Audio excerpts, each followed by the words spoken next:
जिनको भी मेरे भाई यहाँ पर अगर डायरेक्ट कॉमन टेंजेंट और ट्रांसवर्स कॉमन टेंजेंट का फॉर्मूला पता है वो एक बार कमेंट बॉक्स में लिख करके बता दें। बाकी तब तक छोटा सा ये पॉइंट है थ्योरी का, तो मैं आपको बता देता हूँ। ये हमारा एक सर्कल हो गया मेरे भाई यहाँ पर, और ये हमारा एक सर्कल हो गया। जब भी कोई भी दो वृत्तों को मेरे भाई यहाँ पर कोई भी स्पर्श रेखा ऐसी होती है जो ऊपर से मेरे भाई ऐसे छू करके निकल जाए, जो कहाँ से निकल कर चली जाए, ऊपर से ऐसे छू करके मेरे भाई निकल जाए, तो इसको हम लोग कहते हैं डायरेक्ट कॉमन टेंजेंट। ये हमारा R1 हो जाता है, ये हमारा R2 हो जाता है, और ये इनके बीच की मेरे भाई दूरी हो जाती है।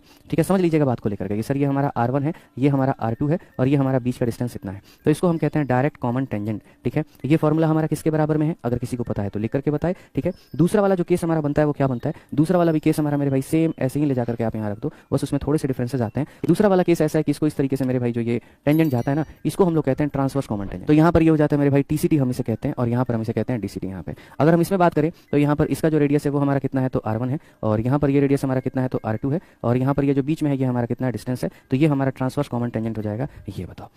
तो जब डायरेक्ट कॉमन टेंजेंट की बात करते हैं, फॉर्मुला बुक में हर चीज़ आपको दे रखा है, तो यहाँ पर इसका जो हो जाएगा वो हो जाएगा d² और माइनस मेरे भाई यहाँ पर क्या हो जाएगा। तो देखो सर समझना मेरी बात को लेकर के, यहाँ पर क्या है, यहाँ पर माइनस का योग बन रहा है, तो d² minus R1 minus R2 का क्या बन जाएगा, होल स्क्वायर बन जाएगा।